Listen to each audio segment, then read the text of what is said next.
Chapter 13. I was born in Fuchu, in Tokyo, but from as far back as I can remember, I was brought up in a village called Agano, recognized as the origin of the dairy farming industry for the entire prefecture of Niigata. It's about 40 minutes drive from Agano to the station in Niigata City, where you can get hold of more or less anything you might need. My father was an adventurous type, and thanks to his influence, my family took pleasure in eating out and taking trips. My mother was a sociable person, absorbed in her job teaching in the cultural center and the various lessons she attended, so I often used to go with her into Niigata and wander around. Accordingly, I never had much of a sense of myself as living in the countryside. Yet come winter, the plains would be blanketed in snow as far as the eye could see, and I would be cooped up in that tiny village. It seemed to me then as though the world was quiet and everything around me was dead. The one place which stood out to me, and seemed to exude a sense of life, was the cowshed next to my house. Even when all around was silvery white, the shed remained pleasantly warm from the cows' body temperature and their hot breath. In winter, the cows stock up on nutrients, so their milk is sweet, with a creamy richness. Milk is originally part of cow's blood. For me, dairy products are both my life and my blood. It's these memories that I have to thank for my love of sweet things and buttery food, particularly butter-rich French cuisine. Looking at the cowshed, with its rows of female cows, I was overcome by their sheer power as they stood, unbothered by the stench and the flies, with their big teeth and protruding eyes. The strips of flypaper black with flies made me shudder. At the same time, I found myself wondering about the absent bulls. I felt unnerved by how, so long as they had some way of getting hold of the semen to make them pregnant, these cows could do without the opposite sex entirely. The thing about Tokyo that initially took me aback when I came here to study was how bland the dairy products and the rice tasted. I was surprised, too, by how the women around me tended not to eat much of either. If they did, it would be in tiny quantities. Their ascetic, abstinent attitude applied to all aspects of their lifestyle. Looking at them living in that finicky, pious way made me so angry I wanted to slam them against the wall. One lunchtime, not long after first arriving at university, I was on my own in the university cafeteria. I hadn't succeeded in making any friends. Sitting there, I overheard a group of 4 girls talking. All of them originated from outside Tokyo and were living alone or in the girls' dorms. None had boyfriends. They were confessing things to one another with great earnestness. One of them hadn't fitted in well back home. One didn't like the big city. One wanted to save money. One wanted to lose weight. At the beginning, they hadn't sounded at all lively, but I suppose that as they went on chatting, it brightened their spirits. Gradually, they began smiling and eventually concocted a plan for the 4 of them to go on holiday together. By the time they stood up from the table, they looked like regular university students having a whale of a time. I felt wounded by the speed of their transformation and the depth of their self-interest, and angered by how they seemed satisfied when not a single one of their original problems had been solved. I didn't understand it at all. I am alone, I thought. I don't need solace. I decided at that moment to live my life without becoming involved with other people. Not long after that, I quit university and began to make my living by going on dates with affluent gentlemen. I'll confess to something here. I know I'm perceived as man-crazy, but the truth is, I'm not the kind of base, lascivious woman who thinks only of men's bodies. It's more that I loathe women. My loathing doesn't stem from jealousy, and nor is it my revenge for not being accepted. I will admit that many of the men I met on dating sites were spoiled and needy, but such tendencies are far easier to bear than women's inscrutable behavior, overpowering ferocity, and endlessly mercurial natures. There's a statue in Agano of 3 hardworking maidens, known as the 3 Graces. There's a similar statue in Niigata Station, too. Ever since I was very young, I have despised those statues. I will admit that, on occasion, I stuck old chewing gum and left my melted ice cream on the Agano Graces. It's inconceivable that a number of women, beautiful ones at that, could get along with one another while working together. With 3 of them, it's certain that one would always be left out. I also couldn't forgive the fact that all of them were so slim. Having been subjected from such a young age to my mother's pathologically persistent attempts to make me diet, I despised reduced-calorie food and exercise above anything. I know that people ridicule my figure. People have commented in the past that if I'm so set on pleasing men, it makes no sense that my appearance would fail to meet their requirements. I say that people who come out with such things don't understand the mechanism by which men fall for women. They've probably only ever had a very malnourished sex life. I can only feel sympathy for them. To forgive, envelop, affirm, reassure, and never surpass men, that's all it takes. Why do the women of this world not understand this? You think that doesn't sound like something which a human is capable of? I would like to say very loudly and forcefully, all women should become goddesses. If my imprisonment here, for crimes I didn't commit, would only enable that message to spread across the world, then I could make my peace with it a little better. I'm not saying that women should suppress their desires. If they're hoping to maintain superlative powers of tolerance, women can't be holding on to stress, worries, or conflict. They're goddesses, after all. Which is why I eat exactly what I want to. I don't repress desires of any kind, and that isn't confined to luxuries either. Nice to meet you.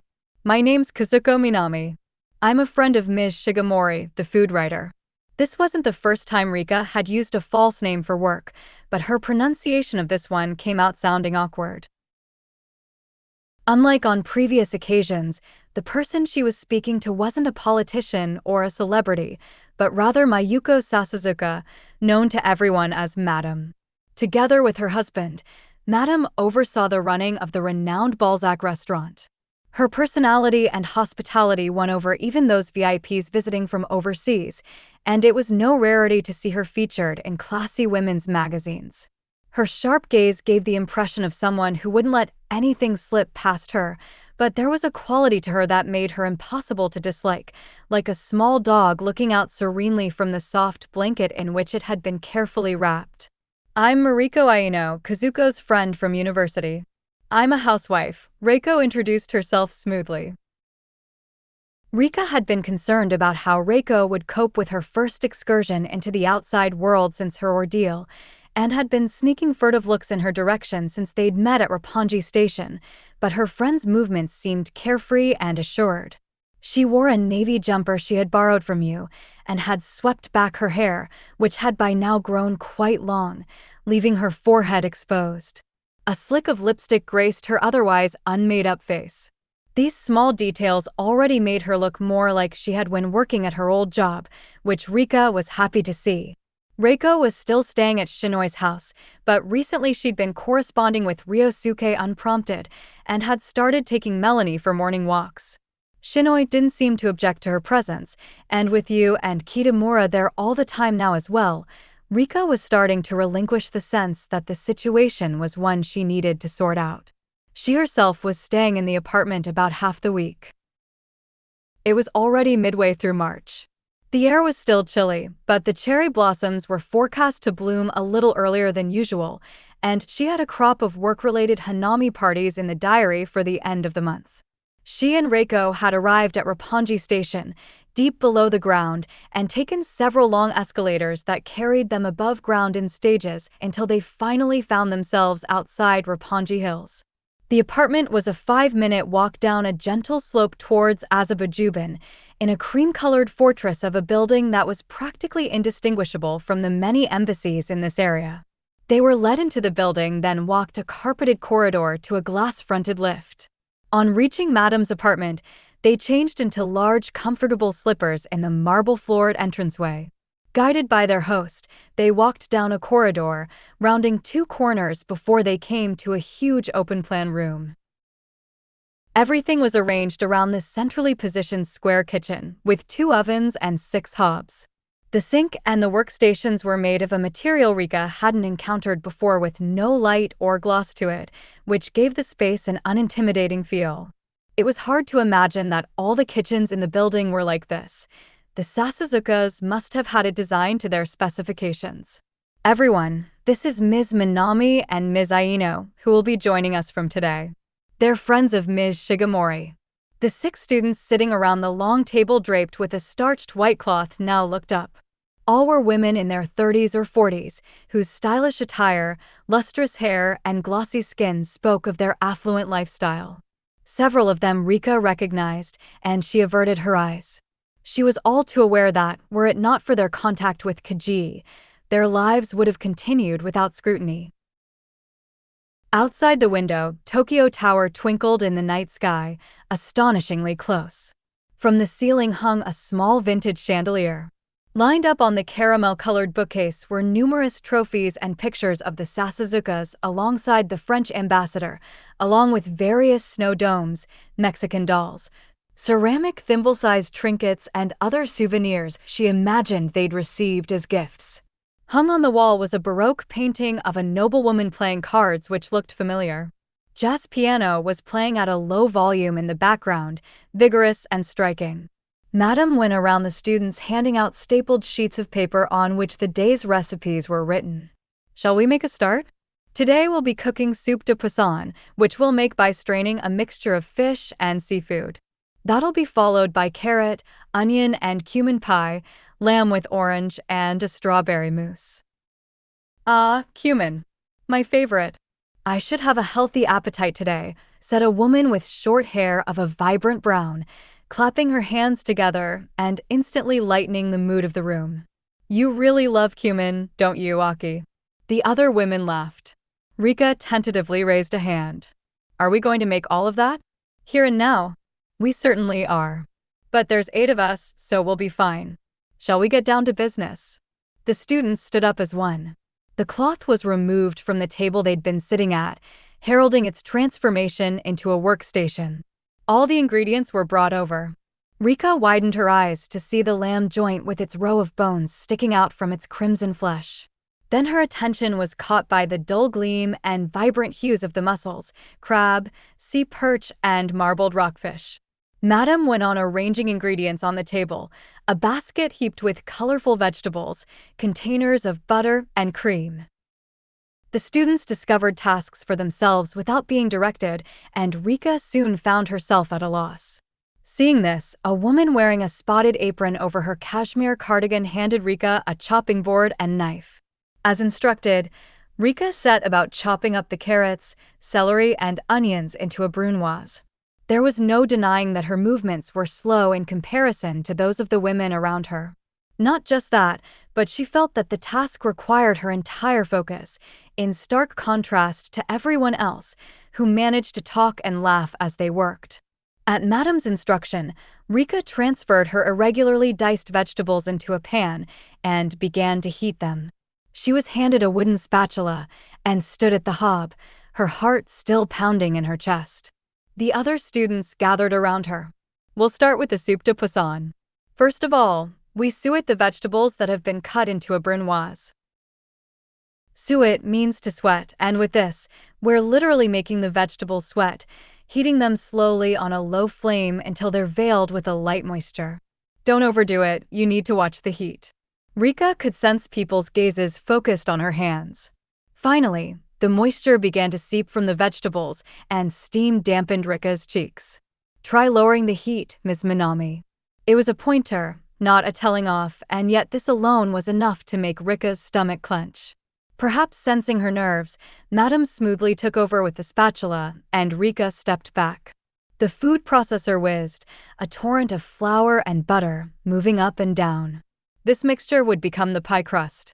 We don't want to let the fragments of butter melt, so we pour in the cold water little by little. When the lid of the food processor was removed, the flour danced up into the air, grazing Rika's nose. Next, the roughly chopped seafood was added into the suet pan. The air in the kitchen grew lively with the smell of saffron.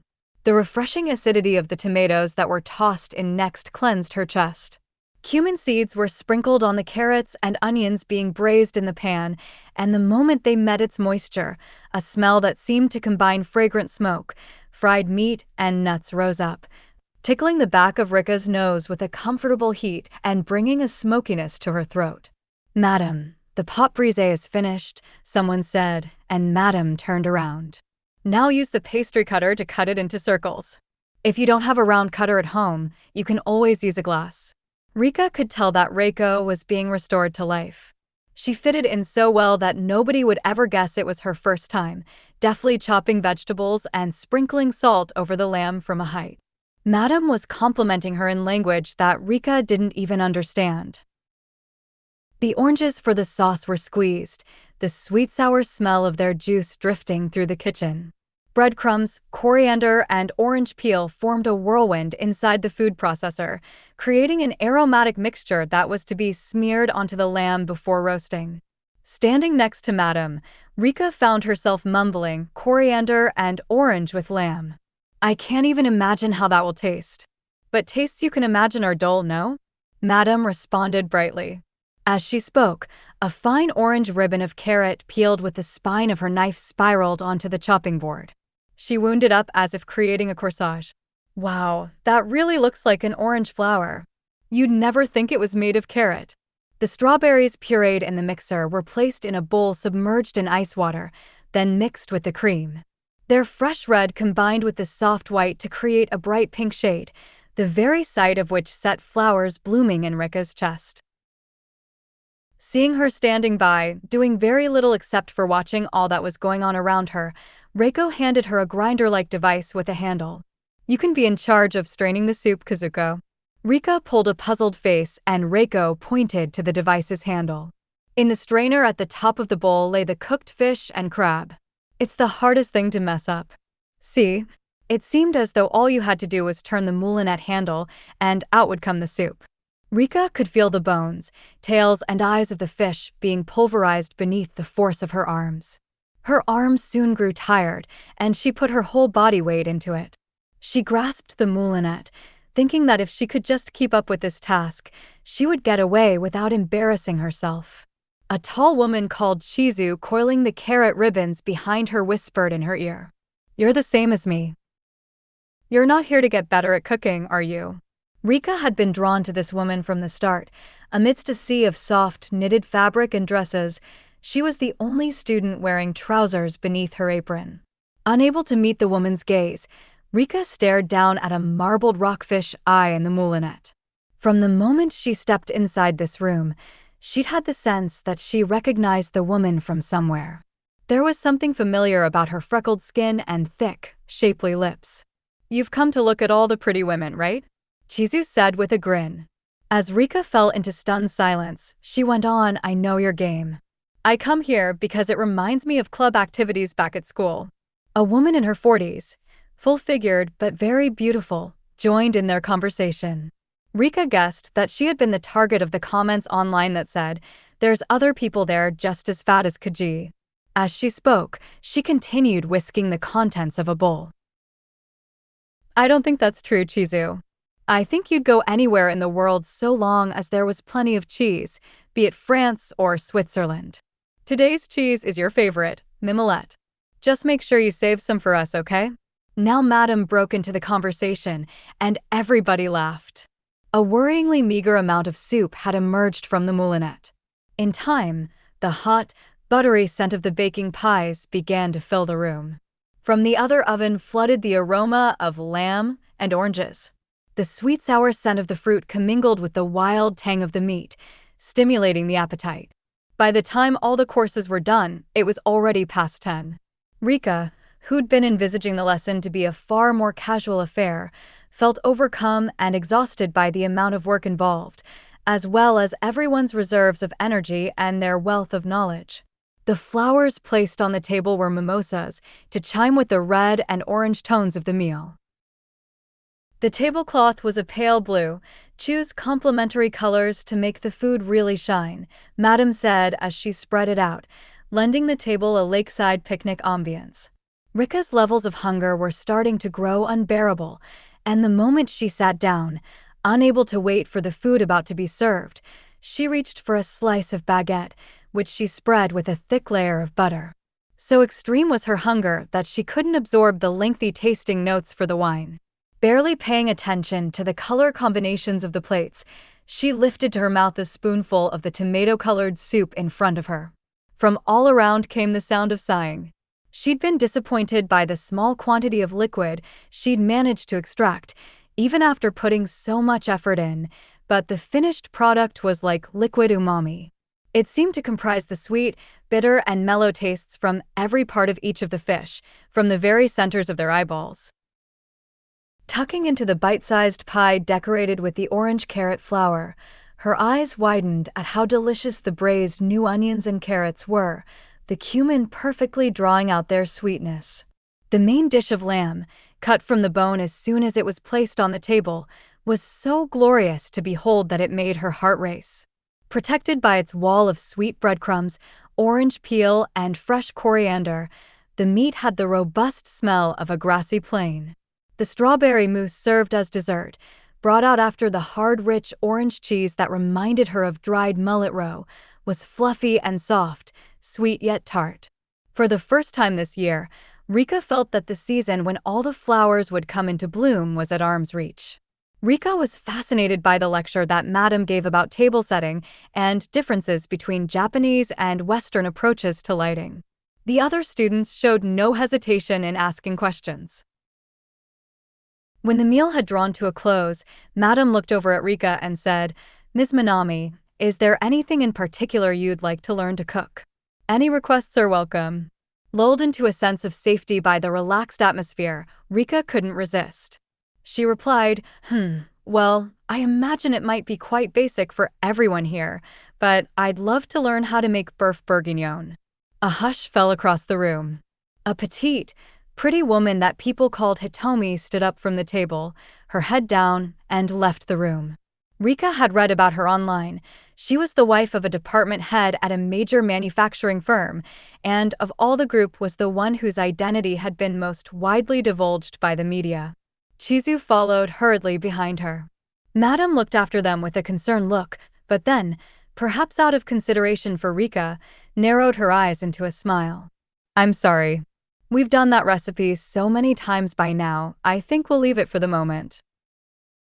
After a while, Hitomi returned and, though still a touch pale, began conversing with the others as though nothing had happened. It was palpably clear that everyone was taking care not to make a big deal out of it. Rika felt unbearably guilty, but didn't know what to say. When Hitomi's color had returned and she was talking normally, Madam got to her feet. "Well, ladies, I'll see you in 2 weeks' time. We'll be learning about aperitif and digestives. I know that drinking sweet liquor with a meal isn't something that's really done in Japan, but it can stimulate the appetite and be very delicious." The lesson was over. A bevy of different colored scents wafted through Rika's body. As if intoxicated, she found it hard to summon the energy to get to her feet until Reiko prompted her. They folded up their aprons and left the apartment. The warmth inside her body made the outside air feel especially cool. The moment she sank into the subway seat, Rika felt a heavy, dull ache in her arms and back. She and Reiko looked at one another, simultaneously registering their tiredness. It struck her that this was the first time she and Reiko had cooked together. The sensation was a mismatched one, the satisfaction of a full stomach, together with a profound tiredness. She'd definitely been nervous, but her heart had been singing for most of it. A sense of achievement filled her body right down to her fingertips. "I think Kajii actually killed them. That's my bet." Of late, the two of them had been avoiding the subject of Kajii. To hear Reiko speaking of her unprompted like this came as a relief, even as it astonished her. There's so much physical force involved in that kind of cooking. It's serious business. If you were to hit someone with one of those tranche weights, they'd probably die. Or if you crushed someone's fingers in the moulinette. Rika burst out laughing. The sensation of crushing the sea perch and marbled rockfish to a pulp came rushing back to her. You're right. When I hear about cooking schools, my image is of something dainty and domestic, but it's actually a strength contest. The students are all way nicer than I was expecting, though, Reiko said. They're not affected and don't give off the super rich vibe. I feel bad for them for being exposed like that, just on the back of having been in the same room as Kajii. That person who ran out in the middle, I guess she must have been thinking of Kajii. I felt terrible when that happened. Even knowing it's for the article, it doesn't make the guilt any less. Why do you think the school attracted that much media attention, though? There was a while when it seemed like it was getting more coverage than Kajimana herself. It must be wrapped up in people's prejudice and sense of inferiority toward the kinds of women who attend cooking schools, don't you think? They're seen as being part of this privileged elite, and everyone's envious. Yeah, if I'm honest, I had the same preconception, Rika admitted. But I feel like I understand better now I've started cooking a little myself. Cleaning and cooking are much more rock and roll than I thought. What you need above all is strength. A fighting spirit that can withstand the tedium of everyday life without getting blunted by it. At this, Reiko's eyes sprung open wide. Yes, it's rock and roll. A means of resisting authority. Rika could tell that the suited man leaning his whole body weight on the leather strap was listening into their conversation. When the world is this unfair and unfriendly, people want to do the things that give them satisfaction, that fortify and protect them.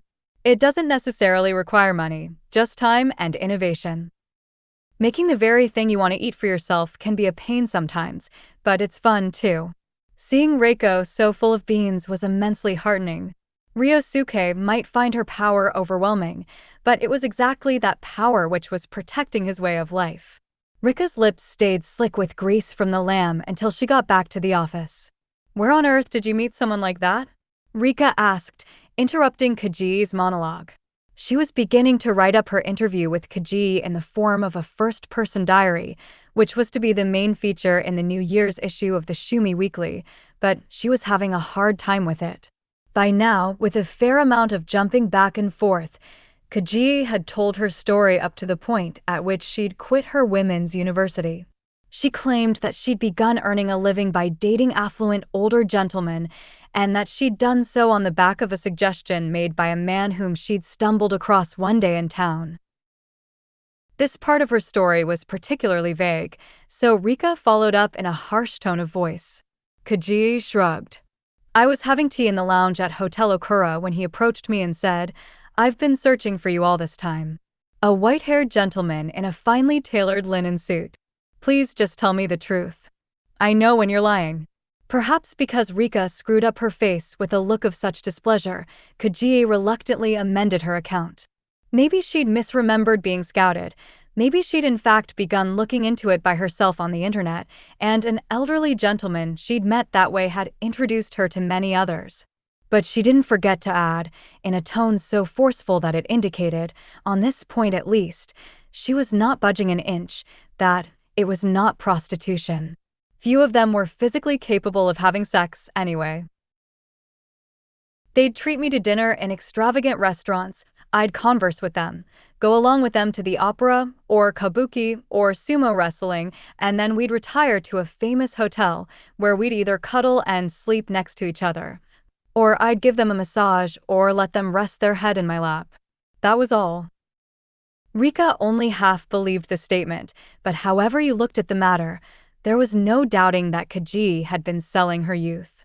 The truth about Kajii's prostitution had already been revealed in other magazines, and Rika knew that even if she did pursue the matter further, it wouldn't make for print-worthy news. Thanks to them, I was able to lead a lifestyle that other girls of my age couldn't even dream of. I felt that fulfilling men's desires was an ideal profession. All of them told me how enjoyable it was to be with me, how I allowed them to lose track of time. Of course, just like Madame de Pompadour, it kept me busy. I would read the Nikkei so that I could converse satisfactorily with company presidents, and I studied the classics and the traditional arts. I made an effort with my skin and my hair. Did your family realize that you'd stopped studying and were making a living from, dating men? My father was aware. He had a word with me about it once, when he was visiting Tokyo. I informed him that I'd quit university, but I was attending a cooking school in Daikanyama and getting an education in real life, and that convinced him. Dating older people, I said, was my way of studying society, and I didn't let them touch me.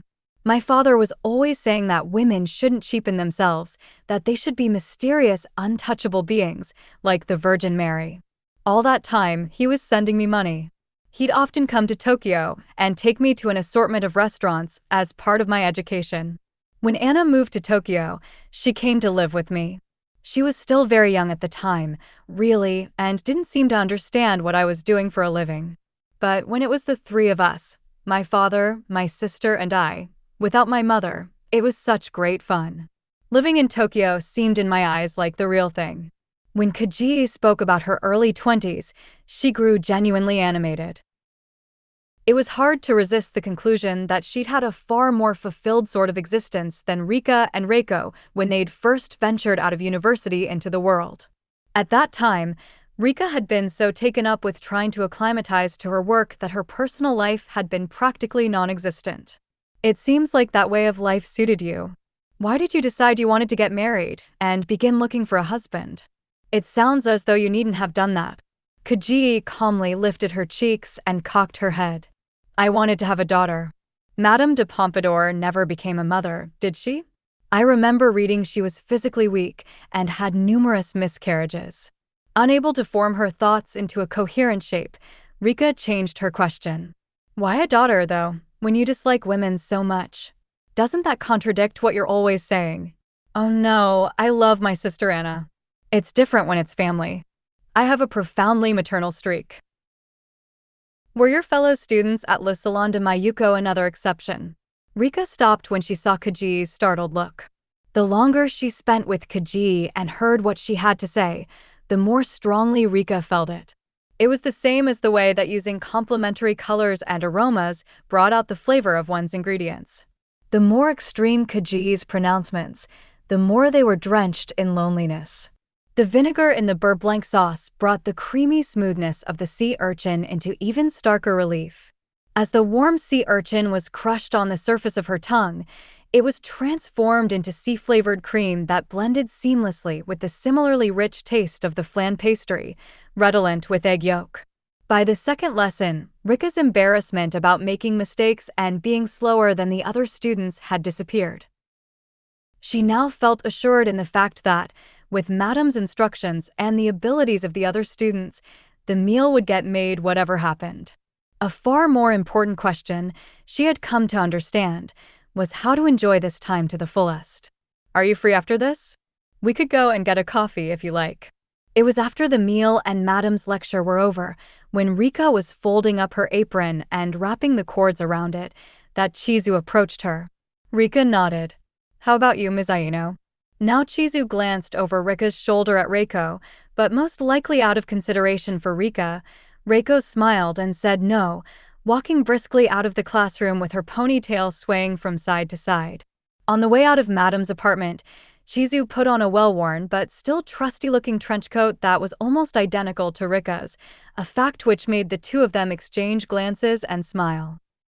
They went into the Starbucks in a corner of the Tsutaya in Roppongi and sat facing one another at a table near the entrance. The air outside was chilly, and Rika was startled to see several customers drinking frappuccinos on the outside terrace, all of them white. Both Rika and Chizu had just had a coffee with the crepes they'd eaten for dessert, so they ordered cups of tea and chai respectively. You must have got a real surprise when Hitomi took a funny turn all of a sudden, Chizu said, with no preamble. Rika sat up straight. This was exactly what she'd been angling for. In the lesson they'd just had, she'd made a point of speaking to Chizu and expressing concern about Hitomi. I don't think there's any point hiding it, so I may as well just tell you. You know Manako Kajii, who was convicted for killing those men she met on dating sites. Were you aware of some connection? I guess it figures you'd know if you're a friend of Ms. Shigemori. She's in the media world, after all. When Chizu came to the crucial part of her tale, Rika widened her eyes in shock just as she'd practiced doing. She moved her eyes around as if to imply that, come to think of it, she had read something like that in the past, and nodded. If you search for the name of the school online, you'll probably find photos of us all. People say that we're a group of nauseatingly rich women who exacerbated Kajii's insecurities and drove her to become a killer, a group of bored housewives who think of our husbands as cash machines and nothing else. It's all way off the mark, but Hitomi's a very sensitive person, and it seems she took those comments to heart and went through a rough patch. I think she was traumatized, in a way, by having cooked in a room together with Kajii, so that subject has become a taboo in our lessons. Would you mind passing the message on to Ms. Aino as well? Sorry, I've probably said too much. No, not at all. I imagine it's a hard thing to talk about with other people, but I'm very happy to listen. This might sound impolite, but I'm fascinated by it. I can see that. I bet if I weren't involved, I'd be captivated by it and looking stuff up about it and all the rest. With the sort of work I do, I'm fairly used to being criticized and insulted, so I've developed a thick skin as a result. I can take an objective view of things if needed. Talking with you like this, I keep thinking of more I want to say. I really feel like I've met you somewhere before. Rika smiled ambiguously, although she was coming to feel the same.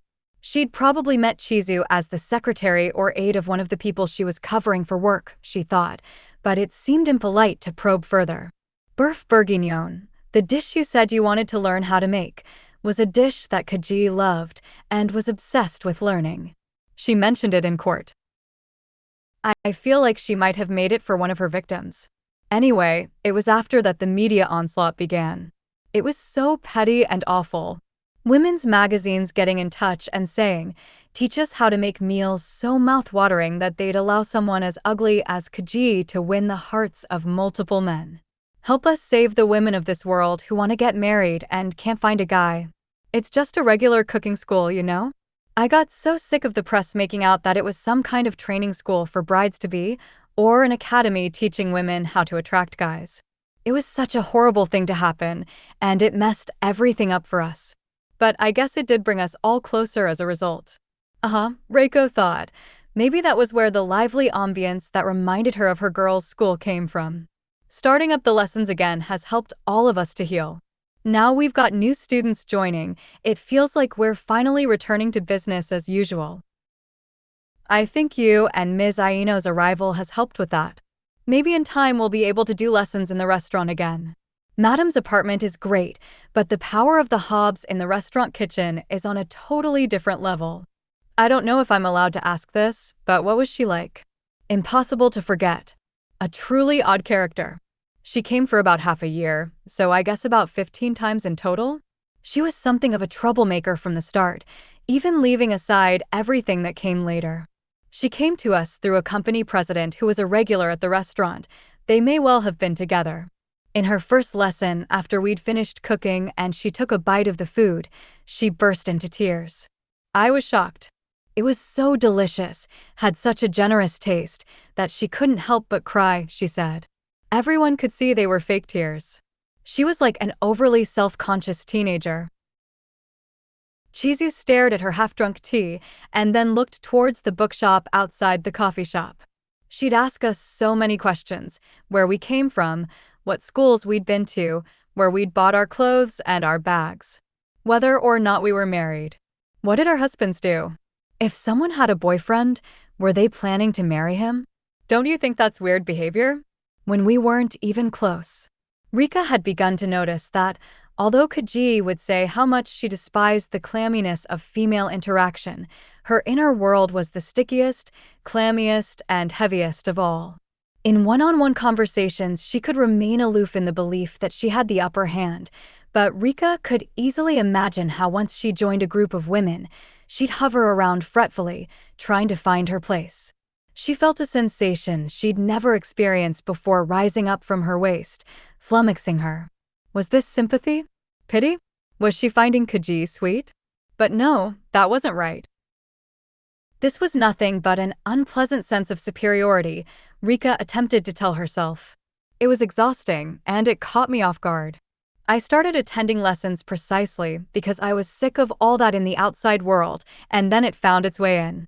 When you say all that, how can I explain it? The yardsticks by which women are measured, I guess? The reason the cooking school received as much attention as it did is the preconception that women are creatures who are forever comparing themselves with one another. But that only happens because men try and use their yardsticks to establish some kind of order among women.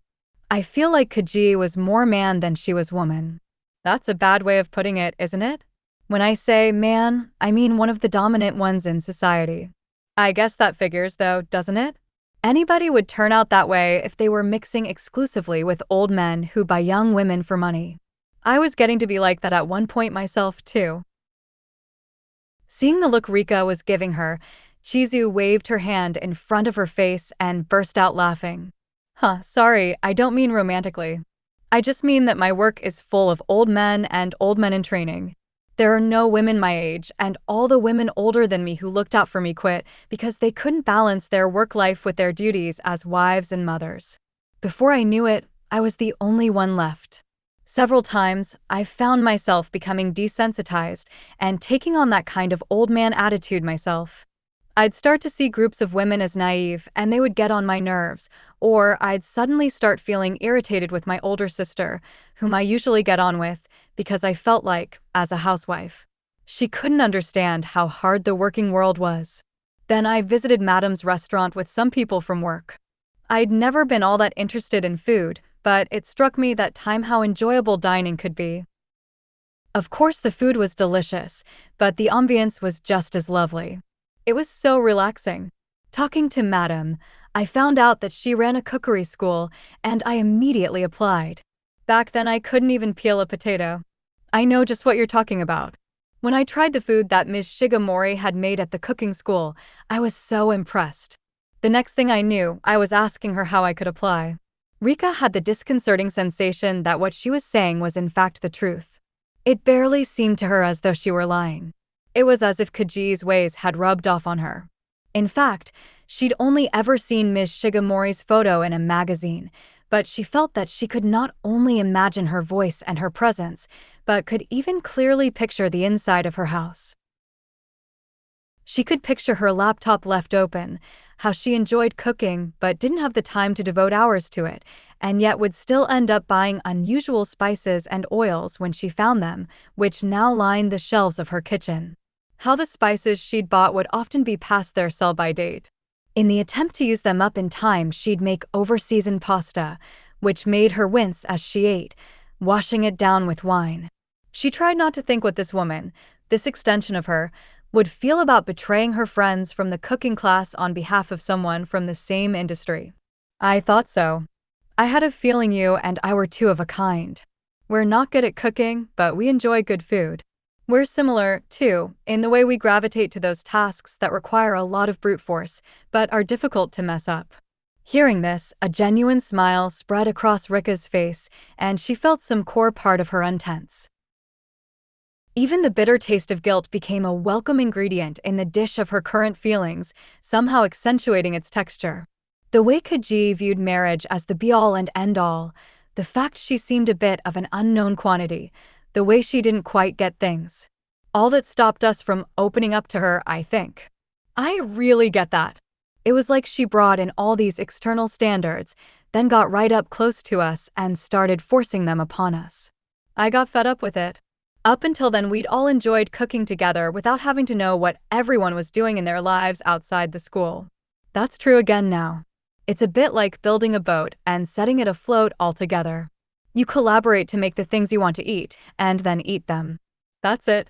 Those classes are a safe space. I'm so busy with my work that I barely get to see my family, but I desperately protect the time to go to those lessons, and somehow manage to get off work early that day. As a result, I don't mind cooking for myself as much as I used to, and I've started being more conscious about eating vegetables and meat. I'm getting by somehow. Rika gave a deep nod. You need a place like that, don't you? Everyone does. Life is hard when you don't have a place where you can feel safe, and it's easy to find yourself stuck. We didn't know anything about one another, ages, jobs, workplaces, whether we're married or have kids, even surnames. We only knew one another's first names. There was none of the kind of competition that the articles insinuated there was. Rika nodded again. She'd only attended 2 of the lessons so far, but could tell that the students came not only to learn cooking, but because they loved the atmosphere. What we do know about one another is our favorite and least favorite foods, whether or not we can make a sauce with a nap consistency, if we've been on a cheese holiday to France, which department store's food section we like the best, which meal scenes from films we take inspiration from when laying the table, that kind of stuff. That's the crucial info as far as we're concerned. Was it not in those details that a person's soul resided? It seemed to Rika that she'd lived her life underestimating the importance of such things. But Kajii wasn't like that. Madam's way of teaching is to make sure that her students master the basics, so you first learn to do everything in an orthodox way. Then, once you've grasped that, you can go your own way more, make new additions and adjustments to suit your palate. The same principle is true at Balzac. That's how true originality is born, she says. I like that sense of freedom. It feels good to me. But Kajii was fixed on doing things in the classic, orthodox way. Breaking the rules even the tiniest bit, giving a new twist to something, made her ever so nervous. I think I read that she was really into luxury brands. I guess that's all related. Exactly. She didn't like working with ingredients she'd not seen before or new combinations. It really bothered her, and she'd talk about it all the time.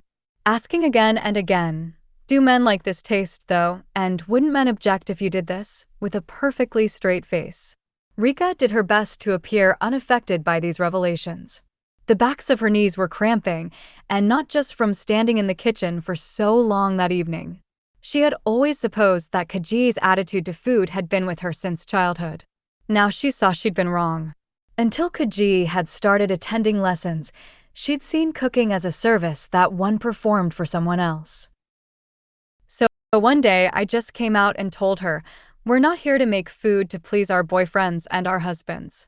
Madam followed up, kindly, telling her that it wasn't that way of thinking is mistaken, and there are other cooking schools that teach you how to do exactly that, but if this approach didn't work for her, she'd be best to find somewhere that suited her better. What did she say? She looked shocked. Mumbled something like, "Can you really cook just for yourself, though?" When we asked if she ever had, she said no. She said she would spend time making food when she was with her sister or her boyfriends, but when she was alone, she would simply make things like rice with butter and soy sauce, or rice with a fried egg on top, or tarraco pasta. She looked kind of dejected as she said it. I told her that, from where I was standing, as a total lazybones, those all sounded like haute cuisine, and everyone laughed. That was the first time I saw her smile. Could it be that the person at Le Salon de Mayuko who Kajii had identified as a potential friend was Chizu? Rika wondered now. That smile floored me, I have to say. She was always putting on airs in this irritating theatrical way, but in that moment all that fell away, and she seemed like a little girl. I remember thinking that, although she's kind of weird, she's not so unlike me and the others, after all. Maybe she's just lonely and ground down. She was a talented cook, and her movements were very precise. She was always cleanly presented and handled the ingredients with real care, which was a joy to see. She was quick to pick up new information and serious and very keen to learn.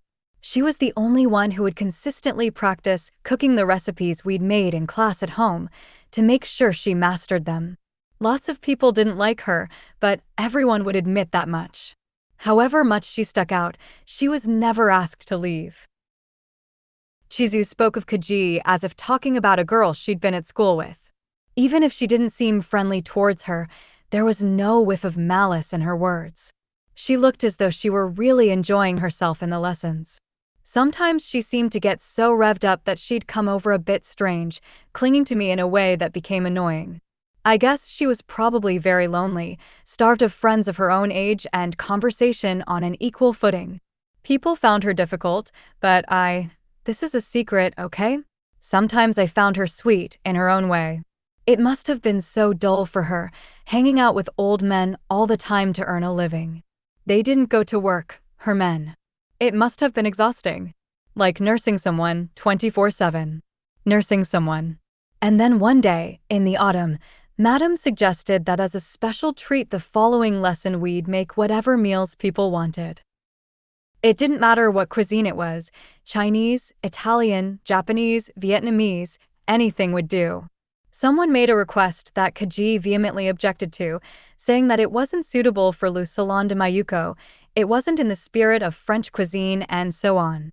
We were all so excited by the plan, though, we didn't take much notice. Maybe that wasn't particularly mature of us. Anyway, we took a vote, and the majority went for the idea. And Kajii suddenly kicked off, shouting and saying all this crazy stuff. We were stunned. Chizu paused, looked around her, and lowered her voice. I don't think the police know about this. Madam didn't want us to be the subject of any more curiosity. Anyway, she marched over to the kitchen and tipped over a pot of fond de veau that was sitting on the hob, covering the floor in steaming brown liquid. She threw the heat-proof glass containers on the floor, making a huge racket and sending pieces of glass flying. Everyone screeched, and Madame went to call the police. But Kajii saw her reaching for the phone on the wall and fled out of the back entrance. Nobody went after her. We just set about slowly but steadily clearing up the mess she'd made. We had no idea what was going on, and we were tired and frightened. She didn't come back after that. Not all that long after, we heard about the case on the news. Chizu turned over her hands and inspected her fingernails. In today's lesson, she'd been tasked with peeling the skins of red peppers that had been char-grilled to a rich black, and she hadn't managed to get all the dirt out. I've said too much, probably. It must be shocking to hear.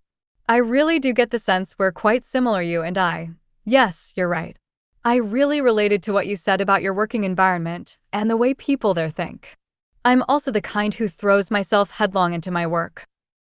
It's only since I've started coming to these lessons that I've begun to understand the power of combining different ingredients and of leaving a dish to develop for a while if the taste isn't working yet. Saying this, Chizu gave a bashful smile. Rika was the same. By experimenting during the lessons, she wanted to learn how to create meals that tasted uniquely hers. She hoped that Reiko wished the same for her. The classic and the new, the bitter and the sweet, the costly and the easy-to-come-by seasonal ingredients, the soft and the hard, the powerful and the delicate. She wanted to include anything that appealed to her, trusting in her instincts as she combined things.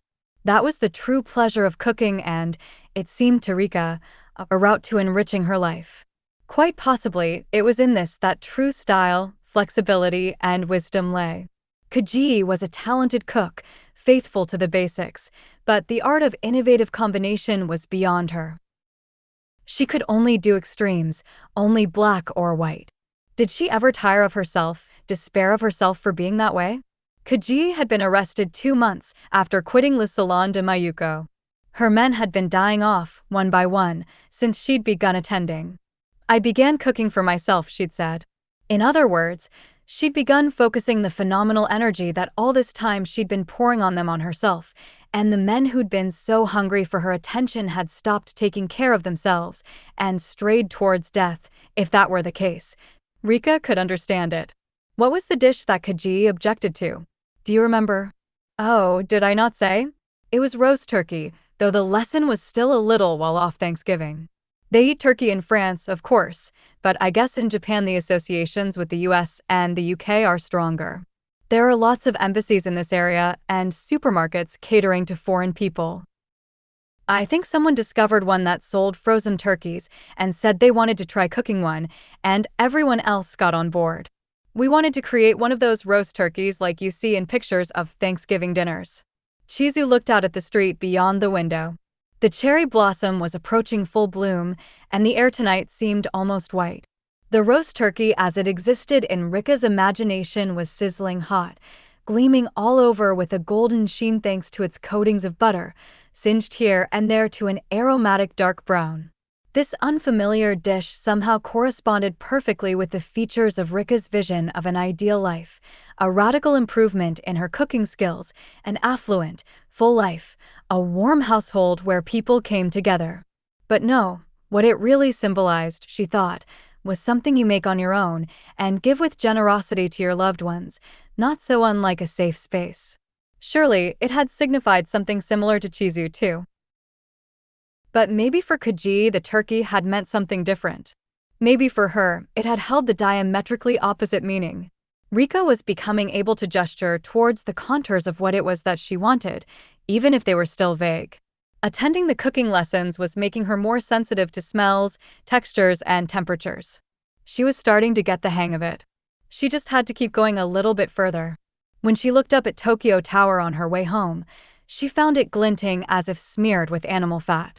The fat flowed from it, becoming luminescent trails that lit up the spring night.